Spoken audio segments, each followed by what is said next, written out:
দর্শক, ধানমন্ডির ৩২ নম্বরে রয়েছেন সহকর্মী মোবাশ্বের আহমেদ, যুক্ত হচ্ছে তার সাথে।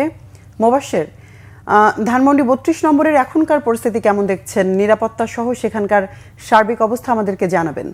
জি, আপনি যেমনটা বলছিলেন, আসলে ধানমন্ডি ৩২ নম্বরের বর্তমান যে পরিস্থিতি সেটি যদি আমি আপনাকে বলতে চাই, তাহলে বলতে হবে যে এই জায়গাটিকে কিন্তু আইন শৃঙ্খলা রক্ষাকারী বাহিনী আসলে বন্ধ করে রেখেছে। বন্ধ বলতে প্রতিবন্ধকতা সৃষ্টি করেছে, যাতে কোনো সাধারণ মানুষ বা পতিত আওয়ামী সরকারের কোনো নেতাকর্মীরা তাদের কোনো রাজনৈতিক কার্যক্রম যাতে এখানে পরিচালনা করতে না পারে, সেই উদ্দেশ্যেই কিন্তু আসলে এখানে এই সড়কটি, অর্থাৎ ধানমন্ডি ৩২-এর প্রবেশ মুখের যে সড়কটি, সেটি কিন্তু বন্ধ করে রাখা হয়েছে। এবং আপনাদেরকে একটি বিষয় জানাই যে এই যে এখানে প্রতিবন্ধকতা সৃষ্টি করা হয়েছে, এই জায়গাটিতে থেকে কিছুক্ষণ পর থেকে কিছু সাধারণ মানুষ, পাশাপাশি উৎসুক জনতার সাথে কিছু মানুষ আসলে এখানে আসে এবং তারা এসে ভিতরে প্রবেশ করার চেষ্টা করে। আমরা স্বচক্ষে যেটা দেখেছি যে কিছুক্ষণ আগে একজন মানুষ এসেছে এবং তার হাতে ফুল ছিল এবং তিনি শ্রদ্ধা জানানোর জন্য ভিতরে ঢোকার জন্য চেষ্টা করছিলেন, কিন্তু তাকে কেন্দ্র করে আসলে এখানে একটি বাকবিতণ্ডা সৃষ্টি হয়,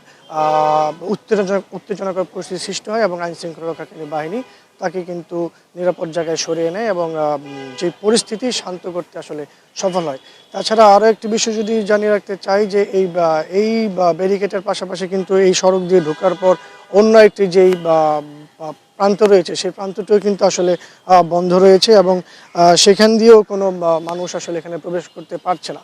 আমি যদি আপনাদেরকে বলি যে সাধারণ মানুষ এই ধানমন্ডি ৩২-এর সড়ক এবং বাড়ির আশেপাশে আসলে প্রবেশ করতে পারছে না। এখানে শুধু গণমাধ্যম কর্মীরাই প্রবেশ করার জন্য অনুমতি পাচ্ছে। আপনি দেখতে পাচ্ছেন এখানে সাজোয়া যান রয়েছে, যাতে কোনো উচ্ছৃঙ্খল পরিস্থিতির সৃষ্টি হলে সেটাকে নিয়ন্ত্রণ করা যায়।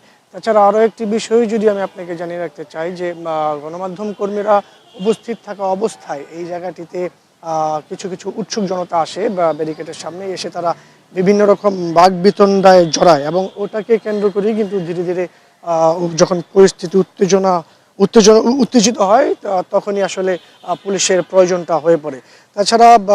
তাছাড়া যদি বলতে চাই যে সকাল থেকে আমি এখানে অবস্থান করছি এবং এ পর্যন্ত এই উৎসুক জনতার যে বাকবিতণ্ডা বা প্রবেশ করাকে কেন্দ্র করে যে বাকবিতণ্ডা, তাছাড়া এই জায়গাটিতে তেমন কোনো সাধারণ মানুষের আগমন বা লোকারণ্য ছিল না এবং জায়গাটিকে মোটামুটি নিরাপত্তায় রাখা হয়েছে।